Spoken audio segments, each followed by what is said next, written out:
पर्यटन मंत्री श्रीमान गजेंद्र सिंह शेखावत जी, संस्कृति राज्य मंत्री राव इंद्रजीत सिंह जी, सभी विद्वतजन, देवी और सज्जनों, आज विज्ञान भवन भारत के स्वर्णिम अतीत के पुनर्जागरण का साक्षी बन रहा है।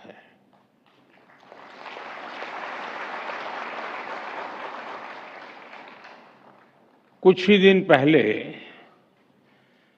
मैंने ज्ञान भारतम मिशन की घोषणा की थी और आज इतने कम समय में ही हम ज्ञान भारतम इंटरनेशनल कॉन्फ्रेंस का आयोजन कर रहे हैं।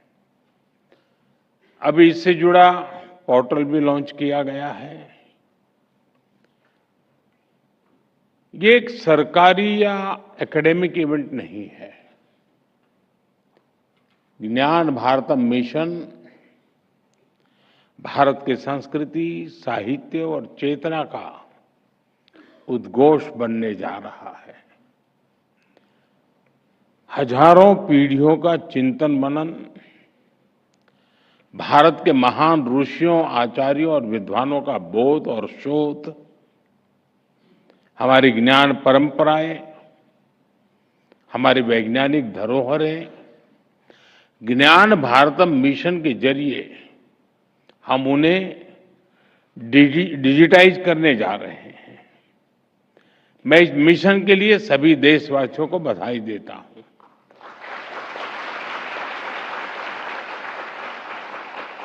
मैं ज्ञान भारतम की पूरी टीम को और संस्कृति मंत्रालय को भी शुभकामनाएं देता हूं। साथियों, जब हम किसी मैन्युस्क्रिप्ट को देखते हैं तो वो अनुभव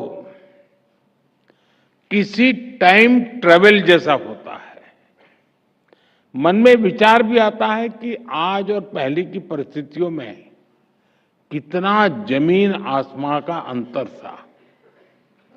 आज हम कीबोर्ड की मदद से इतना कुछ लिख लेते हैं, डिलीट और करेक्शन का ऑप्शन भी होता है। हम प्रिंटर्स के जरिए एक पेज की हजारों कॉपीज बना लेते हैं, लेकिन सैकड़ों साल पहले की उस दुनिया की कल्पना करिए। तब ऐसे आधुनिक मटेरियल रिसोर्सेज नहीं थे। हमारे पूर्वजों को उस समय बौद्धिक रिसोर्सेज पर ही निर्भर रहना पड़ता था। एक एक अक्षर लिखते समय कितना ध्यान देना होता था।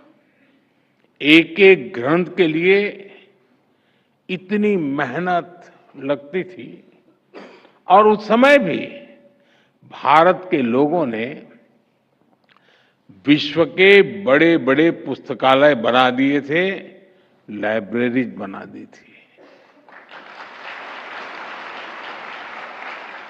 आज भी भारत के पास दुनिया का सबसे बड़ा मैन्युस्क्रिप्ट संग्रह है। करीब 1 करोड़ मैन्युस्क्रिप्ट हमारे पास है। अब 1 करोड़ आंकड़ा कम नहीं है।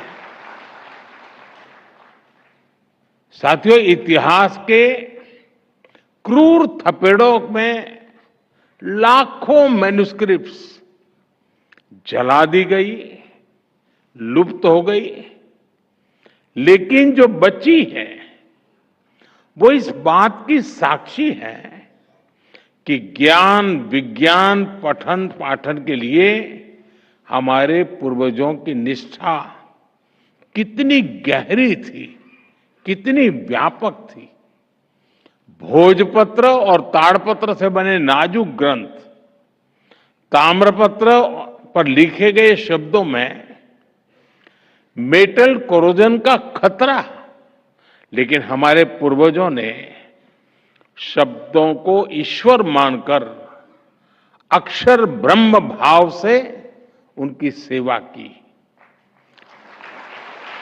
पीढ़ी दर पीढ़ी परिवार उन पोथियों और पांडुलिपियों को सहेजते रहे। ज्ञान के प्रति अपार श्रद्धा, आने वाली पीढ़ियों की चिंता, समाज के प्रति जिम्मेदारी, देश के प्रति समर्पण का भाव, इससे बड़ा उदाहरण कहां मिलेगा। साथियों, भारत की ज्ञान परंपरा आज तक इतनी समृद्ध है क्योंकि इसकी नींव 4 मुख्य पिलर्स पर आधारित है। पहला, प्रिजर्वेशन, दूसरा, इनोवेशन, तीसरा, एडिशन और चौथा, एडेप्टेशन। साथियों, अगर मैं प्रिजर्वेशन की बात करूं तो आप जानते हैं हमारे यहां सबसे प्राचीन ग्रंथ वेदों को भारतीय संस्कृति का आधार माना गया है। वेद सर्वोपरि है। पहले वेदों को श्रुति के आधार पर अगली पीढ़ी को दिया जाता था और हजारों वर्षों तक वेदों को बिना किसी त्रुटि के, ऑथेंटिसिटी के साथ प्रिजर्व किया गया। हमारी इस परंपरा का दूसरा पिलर है इनोवेशन। हमने आयुर्वेद, वास्तुशास्त्र, ज्योतिष और मेटलर्जी में लगातार इनोवेट किया है। हर पीढ़ी पहले से आगे बढ़ी और उसने पुराने ज्ञान को और वैज्ञानिक बनाया। सूर्य सिद्धांत और वराहमिहिर संहिता जैसे ग्रंथ लगातार लिखते जा रहे हैं और नया ज्ञान उसमें जुड़ता रहा है। हमारे संरक्षण का तीसरा पिलर है एडिशन, यानी हर पीढ़ी पुराना ज्ञान संरक्षित करने के साथ साथ नया कंट्रीब्यूट भी करती थी।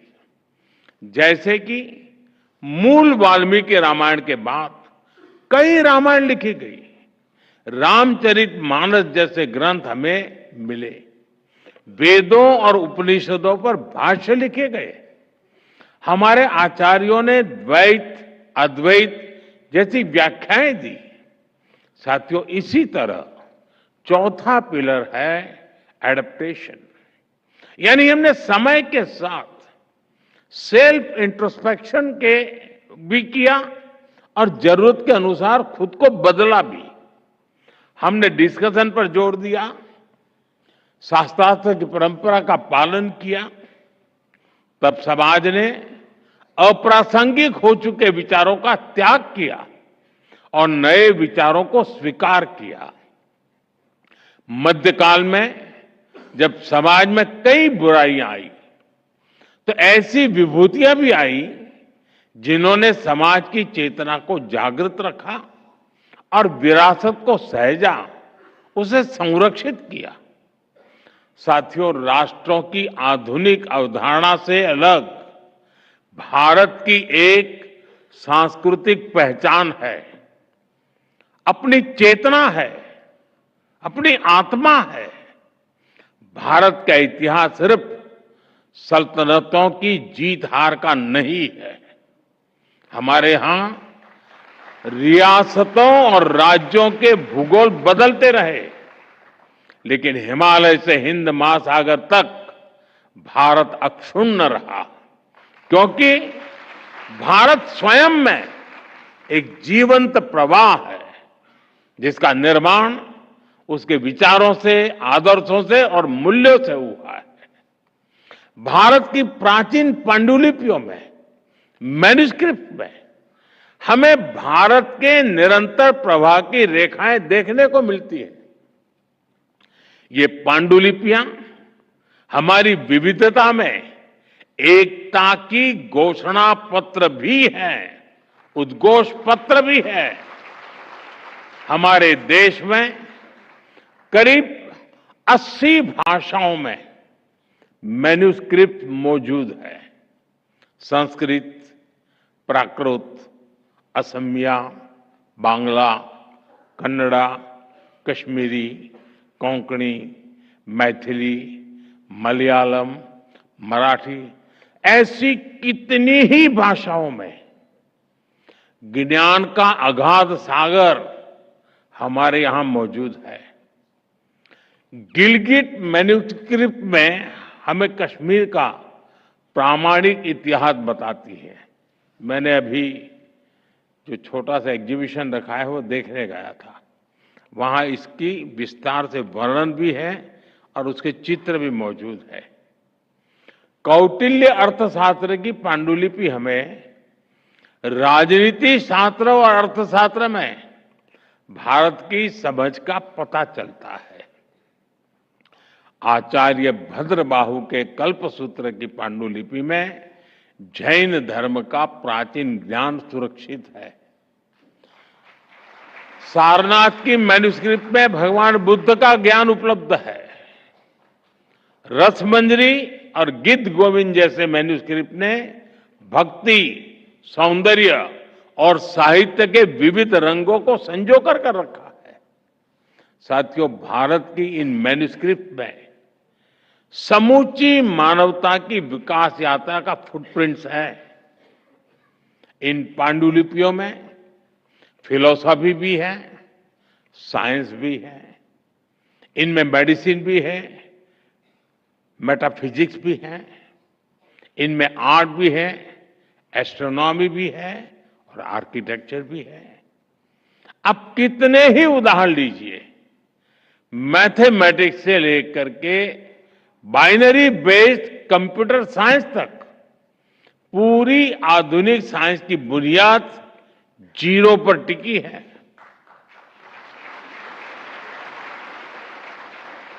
आप सब जानते हैं, शून्य की ये खोज भारत में हुई थी और बक्साली पांडुलिपि में शून्य के उस प्राचीन प्रयोग और मैथमेटिकल फॉर्मूलाज के प्रमाण आज भी सुरक्षित है। यशोमित्र की बोवर पांडुलिपि हमें सदियों पुराने मेडिकल साइंस के बारे में बताती है। चरक संहिता और सुश्रुत संहिता जैसे ग्रंथों की पांडुलिपियों ने आयुर्वेद के ज्ञान को आज तक सुरक्षित रखा है। सुल्भ सूत्र में हमें प्राचीन जियोमेट्रिकल नॉलेज मिलती है। कृषि पराशर में एग्रीकल्चर के ट्रेडिशनल नॉलेज की जानकारी मिलती है।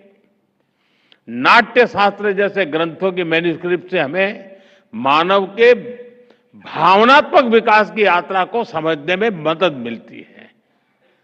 साथियों, हर देश अपनी ऐतिहासिक चीजों को सिविलाइजेशनल एसेट्स और ग्रेटनेस के तौर पर विश्व के सामने पेश करता है।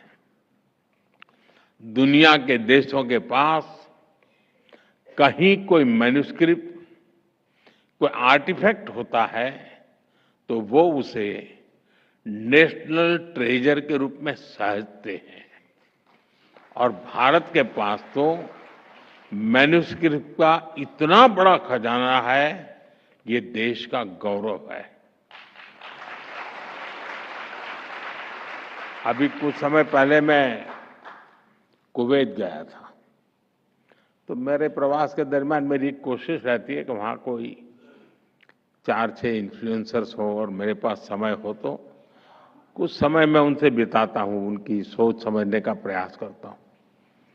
मुझे कुवैत में एक सज्जन मिले जिनके पास सदियों पहले भारत से समुद्री मार्ग से व्यापार कैसे होता था, उस पर इतने डॉक्यूमेंट्स उनके पास है और उन्होंने इतना संग्रह किया है और वो इतने गौरव, यानी बड़े गौरव के साथ कुछ लेकर के मेरे पास आए थे। मैंने देखा, यानी ऐसा क्या क्या होगा, कहां कहां होगा, हमने इन सबको संजोना है। अब भारत अपने इस गौरव को गर्व के साथ विश्व के सामने प्रस्तुत करने जा रहा है।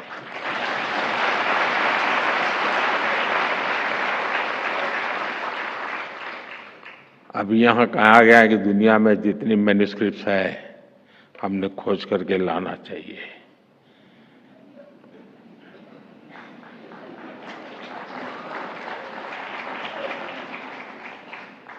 और फिर धीरे से कहा प्रधानमंत्री जी ने करना चाहिए।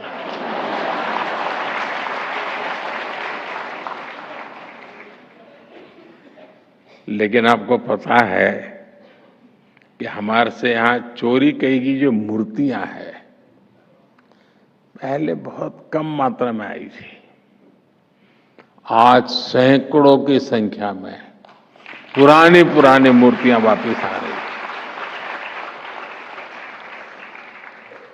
वापिस इसलिए नहीं आ रही कि वो मेरा सीना देख करके तय करते दे दो यार, ऐसा नहीं है।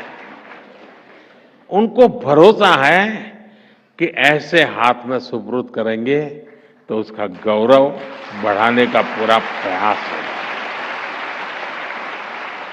आज विश्व में भारत ने ये विश्वास पैदा किया है, लोगों को लगता है यह सही जगह है। जब मैं मंगोलिया गया,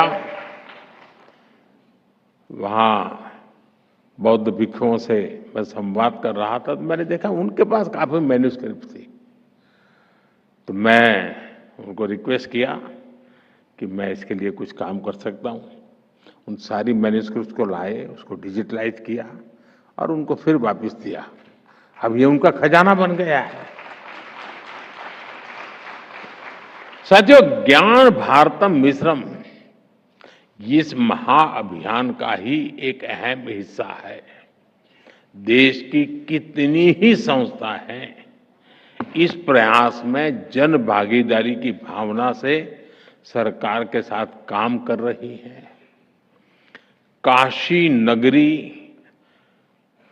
नागरी प्रचारणी सभा, कोलकाता की एशियाटिक सोसाइटी, उदयपुर की धरोहर, गुजरात के कोबा में आचार्य श्री कैलाशपुरी ज्ञान मंदिर, हरिद्वार का पतंजलि, पुणे का Bhandarkar oriental research institute, Thanjavur की सरस्वती महल लाइब्रेरी, ऐसी सैकड़ों संस्थाओं के सहयोग से अब तक 10 लाख से अधिक पांडुलिपियों को डिजिटलाइज किया जा चुका है।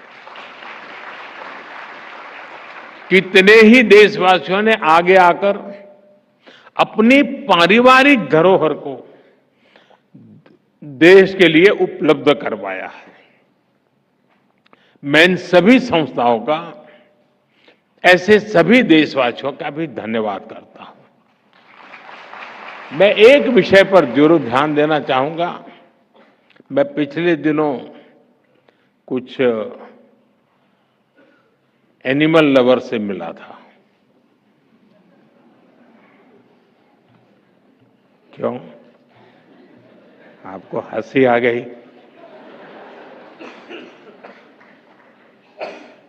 हमारे देश में ऐसे बहुत लोग हैं और विशेषता है कि ये गाय को एनिमल नहीं मानते।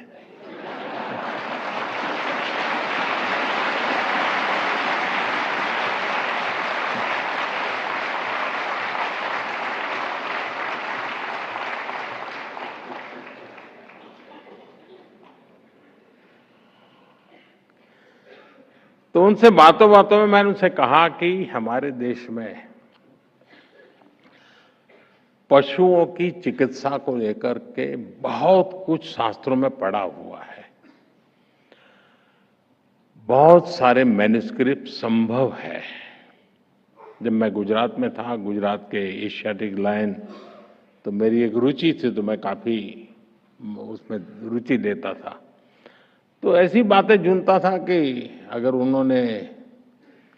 अगर ज्यादा शिकार कर लिया और अगर तकलीफ होती है तो उनको पता होता था कि वो एक पेड़ होता है, उसके फल खाने चाहिए ताकि वॉमिटिंग हो सकता है। ये पशु को मालूम था। इसका मतलब जहां पर लायन की बस्तियां हैं वहां उस प्रकार के फलों के झाड़ होना जरूरी होता है। अब ये हमारे शास्त्रों में लिखा हुआ है। हमारे कई मैन्युस्क्रिप्ट्स हैं जिसमें इन सारी बातों को लिखा गया है। मेरा कहने का तात्पर्य है कि हमारे पास इतना ज्ञान उपलब्ध है और लिपिबद्ध है। हमें खोजना है, खोज करके उसको आज के संदर्भ में व्याख्यायित करना है। साथियों, भारत ने अतीत में कभी भी अपने ज्ञान को पैसे की ताकत से नहीं तोला है।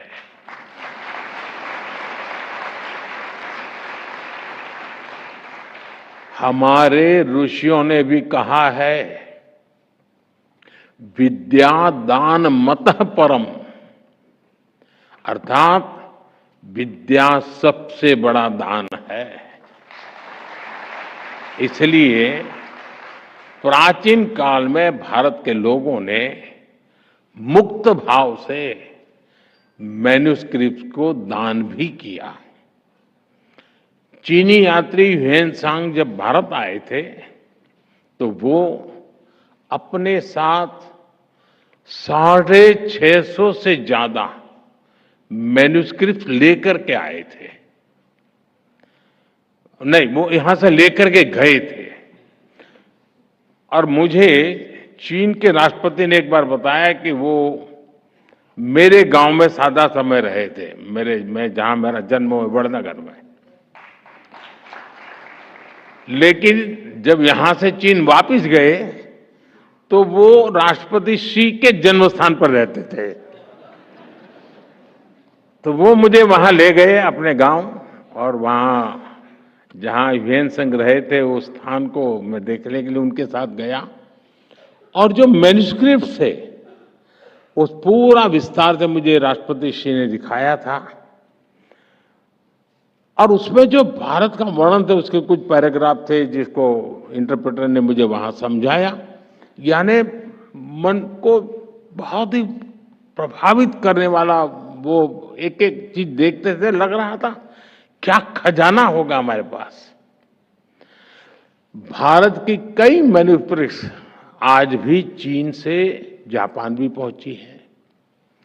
7वीं सदी में जापान में उन्हें राष्ट्रीय पूंजी की तरह होर्युजी मोनेस्ट्री में संरक्षित किया गया।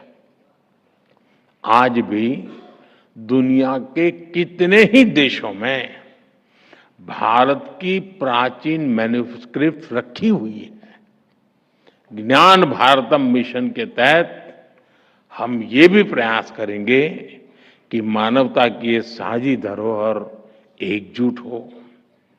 साथियों, हमने G20 के सांस्कृतिक संवाद के दौरान भी इसकी पहल की थी। जिन देशों के भारत के साथ सदियों पुराने सांस्कृतिक संबंध है, हम उन्हें इस अभियान में साथ जोड़ रहे हैं।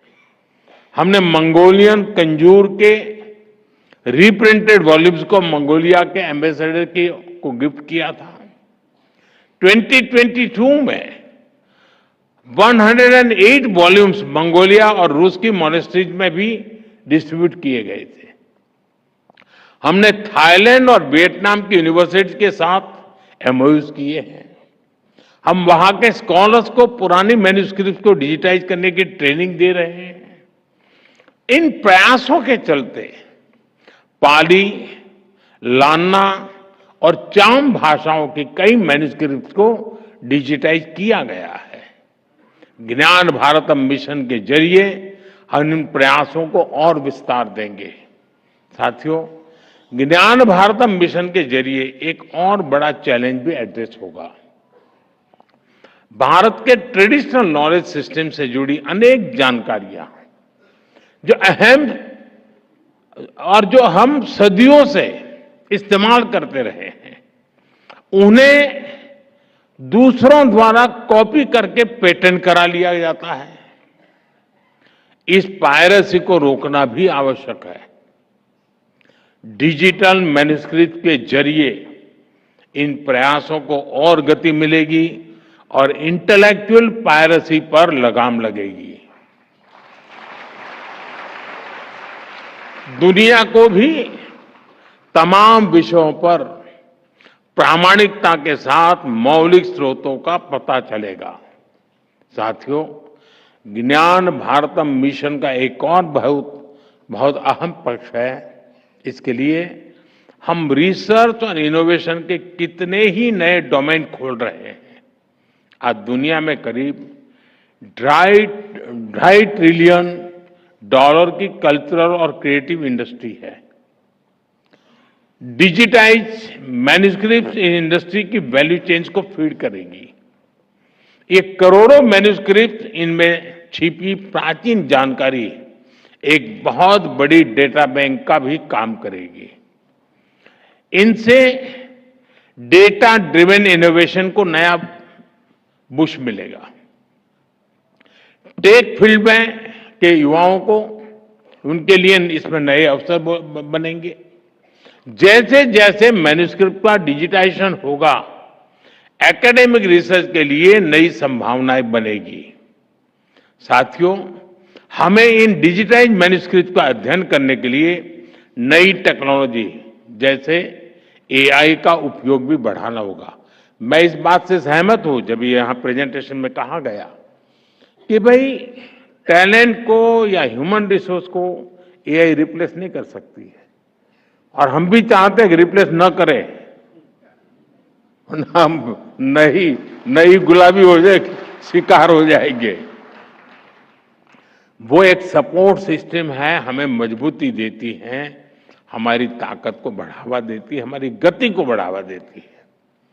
एक एआई की मदद से इन प्राचीन पांडुलिपियों को अगर गहराई से समझा जा सकता है और उनका विश्लेषण भी किया जा सकता है। अब देखिए, वैदिक मैथमेटिक्स सारे ग्रंथ अवेलेबल नहीं है। जो है, अगर एआई के माध्यम से हम कोशिश करें तो संभव है कि कई नए सूत्रों की संभावना है खोजने की। हम खोज सकते हैं। इन मैन्युस्क्रिप्ट में मौजूद ज्ञान को दुनिया के सामने कैसा लाया जाए, इसमें भी एआई की मदद ली जा सकती। दूसरी एक समस्या है कि हमारे मैन्युस्क्रिप्ट बिखरे पड़े हैं और अलग अलग कालखंड में अलग अलग प्रकार से प्रस्तुत किए गए हैं। एआई का फायदा ये होगा कि इन सबको इकट्ठा किया जा सकता है और उसमें से अमृत निचोड़ने में वो एक बहुत अच्छा सा हमें यंत्र मिल सकता है कि हम 10 जगह पे चीजें पड़ी होगी, लेकिन एआई से हम इसको एक साथ ला करके देख सकते हैं। हम उसका अर्थ हो सकता है, जैसे प्रारंभ में ही प्रेजेंटेशन में आया कि एक ही प्रकार के शब्दों का कई उपयोग है। हो सकता है कि उनको एक बार चलिए 100 क्वेश्चन बन जाएंगे तो सॉल्व करना। आज लाखों क्वेश्चन में हम उलझे पड़े हैं, 100 तक तो ले आएंगे। हो सकता है फिर हमारा मानव शक्ति जुड़ जाएगी तो उसका परिणाम ले आएगी। लेकिन ऐसी कई कठिनाइयां भी हैं, लेकिन रास्ते भी हैं।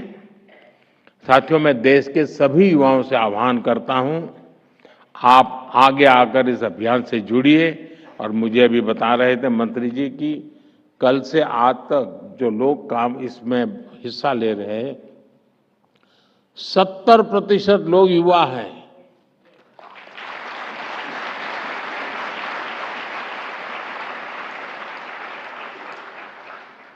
मैं समझता हूं ये सबसे बड़ी इसकी सफलता की निशानी है। अगर युवाओं ने उसमें रुचि लेना शुरू किया तो ये मैं पक्का मानता हूं कि हम बहुत तेजी से सफल होकर रहेंगे। हम कैसे टेक्नोलॉजी के जरिए अतीत को एक्सप्लोर कर सकते हैं, हम कैसे इस ज्ञान को एविडेंस बेस्ड पैरामीटर्स पर मानवता के लिए सुलभ बना सकते हैं, हमें इस दिशा में प्रयास करना चाहिए। हमारी यूनिवर्सिटीज को, हमारे इंस्टीट्यूट्स को भी इसके लिए नए इनिशिएटिव लेने चाहिए। आज पूरा देश स्वदेशी की भावना और आत्मनिर्भर भारत के संकल्प को लेकर आगे बढ़ रहा है। ये अभियान उसका भी एक विस्तार है। हमें अपनी धरोहरों को, अपने सामर्थ्य को, यानी सामर्थ्य का पर्याय बनाना है। मुझे विश्वास है ज्ञान भारतम मिशन से भविष्य के एक नया अध्याय शुरू होना जा रहा है।